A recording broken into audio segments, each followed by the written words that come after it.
This is Focal Point, a public affairs program produced by Riverside Brookfield High School. And now, your host, Gia Diaz. Hello and welcome to Focal Point. I'm Gia Diaz.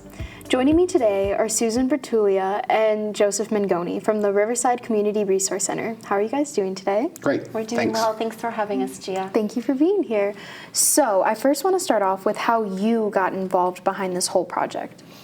As an organization or a representative of an organization that receives funds from the Riverside Township Mental Health Board, I was part of what they conducted or when they conducted a needs assessment for the Riverside Township community.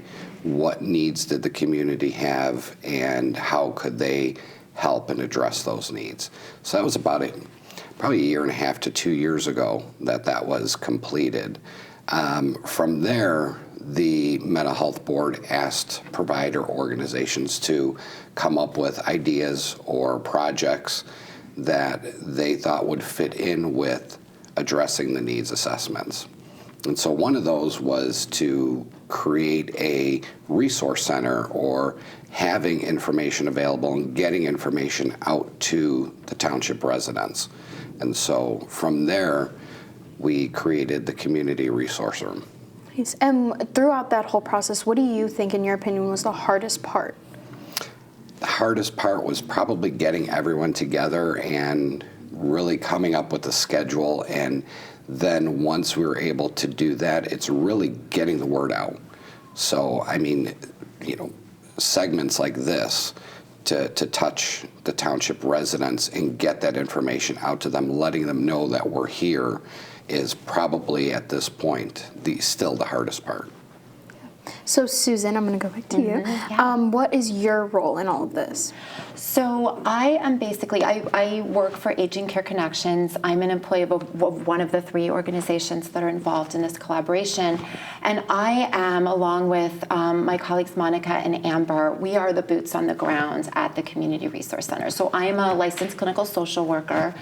I'm there 3 mornings a week to be available to anyone in the community who needs assistance. So we're providing referrals, we're providing assistance, we're providing, I guess you would call it sort of a warm handoff for people who are looking for various services in the community. And also, I have provided on multiple occasions just some supportive counseling, just being sort of an ear for people who need to step in and have someone to talk to. So. And I'm going to ask you the same question. Sure. What, in your opinion, is the hardest part of your job? Well, right now, honestly, I mean, I love the job, and I think really the hardest part right now is, to Joe's point, just really getting the word out, because we want to help as many people in the community as possible. It's just hard to do that when they don't know that we're here. So I think that's just been the biggest challenge up to now. We're so grateful that you're helping get our Community Resource Center exposure. So. So when, like you both were saying, how the process was like when coming up with this shop, what specifically did you have to do and what steps did you have to take in order to establish something like this?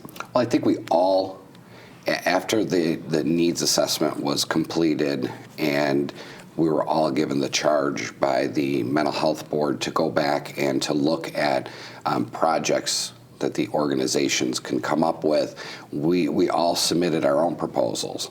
And there were the 3 of us. It was UCP Seguin of Greater Chicago, it was Aging Care Connections, and it was Way Back In, who all came up with this concept and the idea of actually having people man an office at the township to be available to meet with residents and to take phone calls and answer questions and make referrals for residents. So it was actually taking those 3 individual projects and bringing them together into one. And that's what we've done here. We've taken individual projects and created a collaborative, a working collaborative here. Thanks. And I know the services that you guys provide assistance with are many, thank God. So can we talk a little bit about that, on how you provide helping services for lots of these? Sure. So, I mean, basically, jump in, Joe, if I'm forgetting something. I have my little cue card, but so we definitely are providing information and assistance for services that our agency specialize, our 3 agencies, but then, so that would be, in my case, aging resources. For Joe and Amber, it would be developmental services related to developmental disabilities, and then for the way back in, it would be services for people struggling with substance use issues. So obviously, we're not all experts on every single aspect of mental health and the needs that people are seeking out. So we are referring for other things like people who are experiencing homelessness and need services for that. I'm trying to think what else. Just mental health services in general. Can you think of anything else? That's really it. I mean, disability services, mental health services, substance abuse services, aging services, and then whatever else kind of people have, we're there to find information for them, make linkages or referrals to whatever those services are. For example, we have ancillary services, we have benefits, we've helped people with benefits, We've helped them with public benefits, making application to public aid for people who might be down and out or need the assistance, financial assistance, Social Security for those who need to look towards or are qualified for Social Security. We've helped people with those services as well. Transportation, even like emergency financial assistance, things like that. So basically, whatever someone might need, we will do our best to find the right. That's kind of why I called it a one-stop shop. Yeah. It's like you come in there, here's your issue, here's what you're faced with. Know that there's people there who can help you and walk you through or walk you down that road. And with this one-stop shop, I could only imagine how grateful people would be when you guys are actually there to support them. And what do you think, is the best part? Is it the feeling that you get with helping people? What is that like? So for me, I think that would be number one. Absolutely. Just knowing that that we can be there for people who need it. Yeah, connecting people with the services that they need. But also, again, just going back to the point I made earlier, I've on several occasions been able to be present for people who just really needed someone to talk to, who maybe don't need psychotherapy and don't need mental health treatment per se, but just maybe, need someone to listen. So that's also very rewarding. Yeah. Well, we will be back right after this break.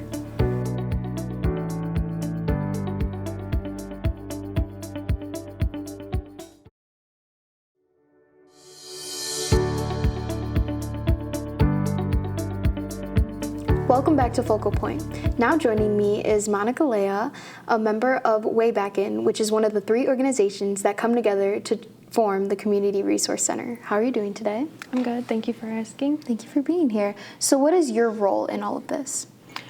So I represent one of the 3 agencies at the Community Resource Center, and my role there is similar to what my teammates have said, just to provide referrals and resources to the community. Okay, and like I asked the others, what do you think is the hardest part of your job? Also kind of just to piggyback off of some of the stuff that they've said, is definitely just the lack of getting the word out, being able to get the word out there and spreading the word, because I don't think very many people know that we exist. So with spreading the word, I'm sure that you guys have seen people come in. So from the time that you guys have opened the one-stop shop in June, how many people have you guys seen come in? I would probably guesstimate between the number of calls and the actual number of people to come in, probably maybe a dozen. It may be more. I don't touch my mic, sorry. I don't actually provide those services or have those statistics, but we're starting to gather and collect all that information. We want to know how many phone calls people are getting. We want to know what kind of services people are requesting or seeking. So we're kind of keeping track of all that information to look at future. Do we scale back in the future? Do we, increase based on the traffic and based on the continued needs of the township? Okay.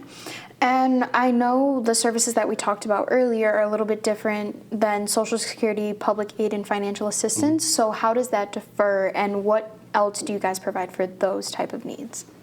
For the ancillary services, such as the financial and the public benefit piece, we ask that people contact or call and make an appointment, because we really have one of the three have a specialty in those particular areas. So really to make sure that you call ahead of time and make an appointment with that person so that she's going to be available and she could sit down with you and walk you through the application process or what it is that you're trying to, obtain, what service.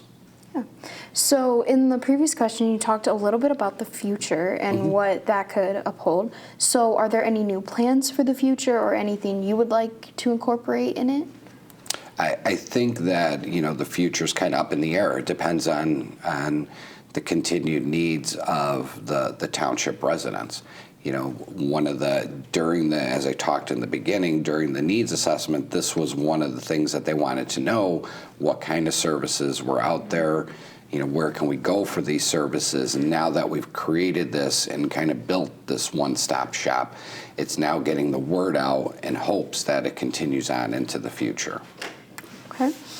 And for a little bit for the people, for contact purposes, where are you guys located? So we're located inside Riverside Township, the Village Hall. The address is 27 Riverside Road, and the phone number is 708-853-9578. And then we're there Mondays, Wednesdays, Thursdays, and Saturdays. Monday, Wednesday, and Thursday, it's from 9 a.m. to 11 a.m., and then from 4 p.m. to 6 p.m. And then on Saturdays, we're there from 9 to 1. Okay. Well, thank you both so much. Thank you. And we'll be back after this break.